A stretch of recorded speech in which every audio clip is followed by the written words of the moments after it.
BBC Sounds. Music, radio, podcasts. Hello and welcome to the Farming Today podcast with me, Charlotte Smith. In this episode, the posters you can't find and what cow power can mean in a woodland. The benefits that cows grazing in woodlands can bring, they basically do it all for free, I think. And on the back of all that, we managed to keep our farming business going and we're producing food as well.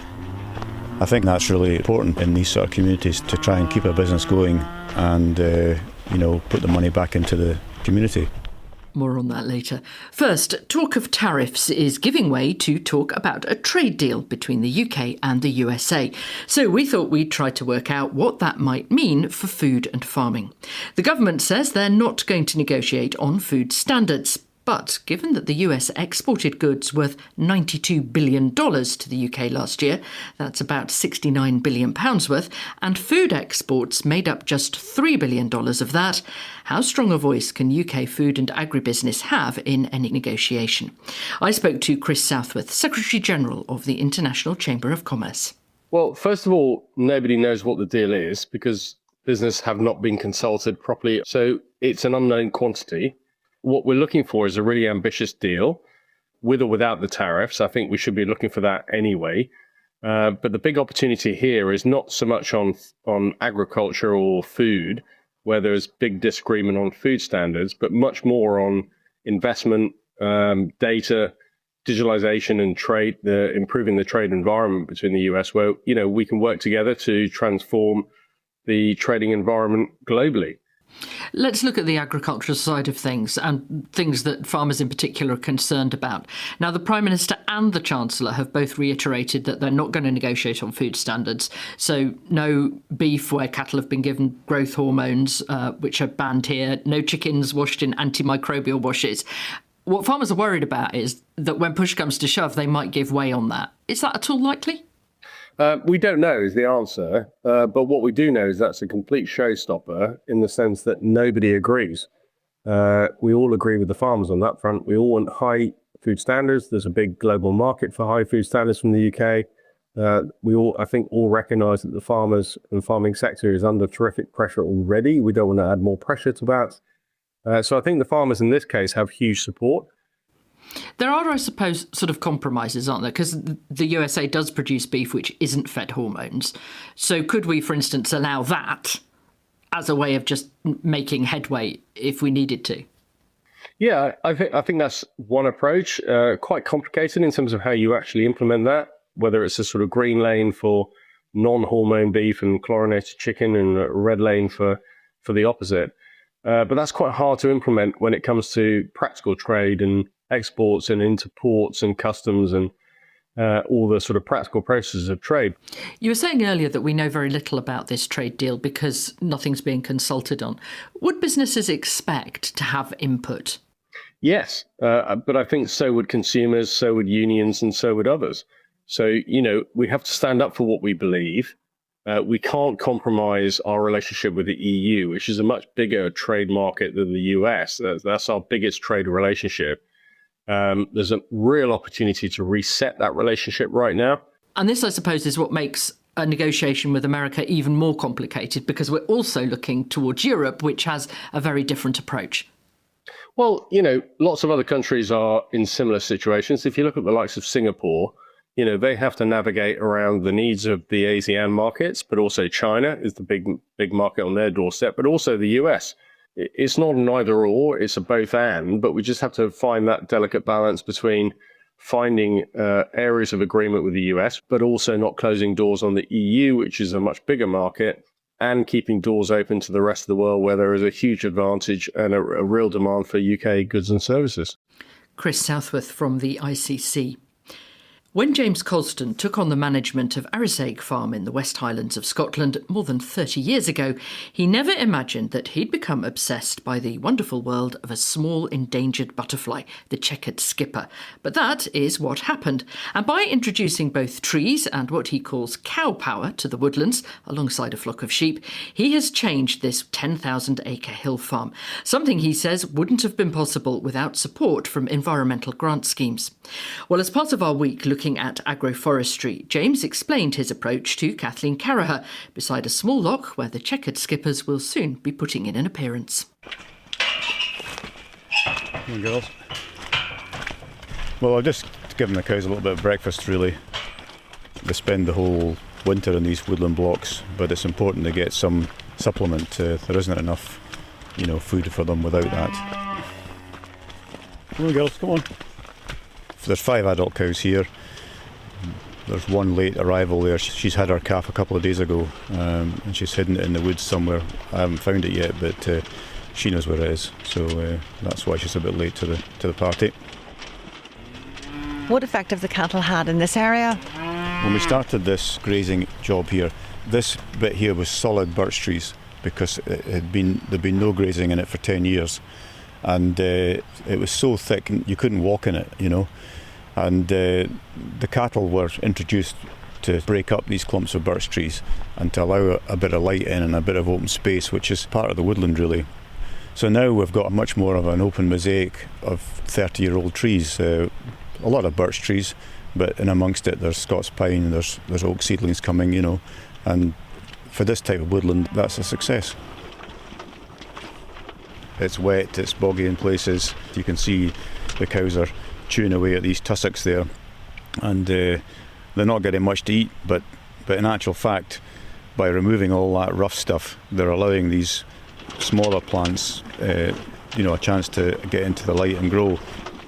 You mentioned the biodiversity and the growth in birds and insects, and I know that you're particularly proud of the checkered skipper butterfly, which is native here. It's a pretty rare butterfly, isn't it? They're very fussy, the caterpillars, and what they eat, so they only eat Millennia grasses. The adults themselves are only on the wing for about 2 weeks a year, and it's vital they have this sort of mixture of habitats, food source, flowering plants, and areas to perch where they can defend their territories. It requires a quite unique set of circumstances to thrive, and I think the cattle are definitely helping provide that. So did you think all those years ago that you'd become very fond of these checkered skipper butterflies? No, I didn't. I didn't at all. But there we are. I talk about cow power, which is really the benefits that cows grazing in woodlands can bring. They basically do it all for free, I think, and on the back of all that, we managed to keep our farming business going, and we're producing food as well. I think that's really important in these sort of communities, to try and keep a business going and put the money back into the community. So what's more financially beneficial to the farm, the cattle or the trees? Well, the grants are good, okay, but there's a lot of work attached to getting the money. You have to do a lot of stuff to get that. I like the cows, and I wouldn't be without them, really. But economics is economics. If you didn't get those grants, would you still do this kind of work? We probably would, actually, but whether or not the cattle would be sustainable without it is a difficult point, really. And we would make use of the land we've got, so I guess we would still be grazing the woodlands with cattle, yes we would, but the economics of it would be very different. James Colston there. Now, as regular listeners will know, concerns about foot and mouth outbreaks in Europe have led to restrictions on what visitors and returning holidaymakers can bring into the UK. Meat and dairy products cannot now be brought back from Europe, the aim being to prevent an outbreak here. Now, that rule was introduced on the 12th of April this year and covers everything from cured meats and cheeses to sandwiches, regardless of whether it's packaged or not. But over the past couple of weeks, you've been getting in touch to say that there hasn't been much publicity about this, and that at ports and airports you're not seeing signs or inspections. Peter Shorten emailed. My son and his family were returning last Friday from Germany through the Channel Tunnel and had carefully consumed all meat and dairy products at risk of serious indigestion in the process. They were surprised that there was no signing warning that such products were not allowed, and even more staggered when they realised no check had been made on their arrival at the British end. Valerie Honeyfield also got in touch. She says there should be TV adverts about the restrictions. As she says, posters at airports are insufficient. And farmer Becky Berry told us, Having just come back from France, I was shocked that there was zero awareness of the no meat and dairy policy. No one asked about it at the border, and whilst there were the usual random checks being undertaken, there wasn't any mention of the changes. Therefore, can we assume that many people will still be bringing cheese and meats back into the country? With raclette on offer and the cold weather, my daughters were sorely tempted to bring a wedge back, and we were all mortified that there weren't any signs or indication at the border that we couldn't have. Anthony Baldock, chairman of the Association of Port Health Authorities, who also sits on the Chartered Institute of Environmental Health's advisory panel on port health, told me whose responsibility it is to alert the public. It's a matter that the border force people do, and that's because it's connected to customs controls. It used to be a shared function. At the present time, port health authorities are assisting border force colleagues, but it really is primarily their function at borders. Is it working at the moment, do you think? I think it's working in some places, and other places it needs protection. I think the whole move away from Europe has had an impact in showing where weak points are, and we certainly need to do more in those areas. Now, the restrictions came in mid-April, but as we've heard, numerous listeners have been in touch with us saying they haven't seen any signs at ports. Why not? I'm sure there are products there, whether they haven't been noticed, whether they're not prominent enough, but there certainly is always a space for more signage to go up in these kind of situations. I would think there's a very large digital campaign being run as well at the moment. That's certainly what happens in legally imported goods in the commercial sector. People are also saying that they're worried that nobody's doing any inspections either. If nobody checks, can restrictions like this ever work? Well, it's always better if we do more. Checks are happening, but obviously it's something that is a limited resource, so they always could do better, but checks will be happening and people will be profiled for certain kinds of checks. But it is a limited resource, of course. That's why I say there's probably a space to use environmental health staff who've got those skills to work alongside border force colleagues for the long term, rather than just for periods of time when funding is available. Have those environmental health officers, though, got the time? Because we've talked before on this programme about the constraints on budgets.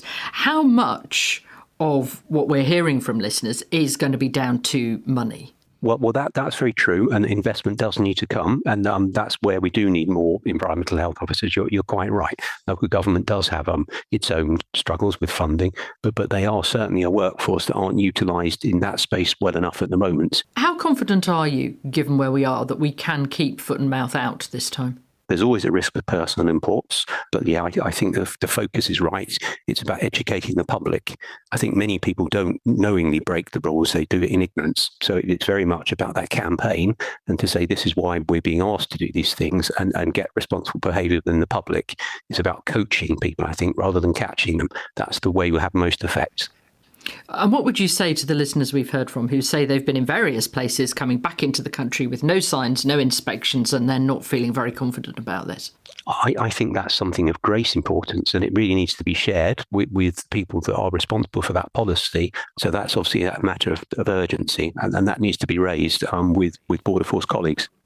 Anthony Baldock. We did ask to speak to the Border Force, but they told us to contact the Department for Environment, Food and Rural Affairs. And in a statement, they told us the government will do whatever it takes to protect British farmers from foot and mouth. We have strict import controls in place to manage the risk of disease. And they added, we are working closely with ports, airports and travel operators, ensuring that awareness of the new restrictions is raised, including via prominent signage. And that's it from us. I'm Charlotte Smith. The producer is Beatrice Fenton, and Farming Today is a BBC Audio Bristol production.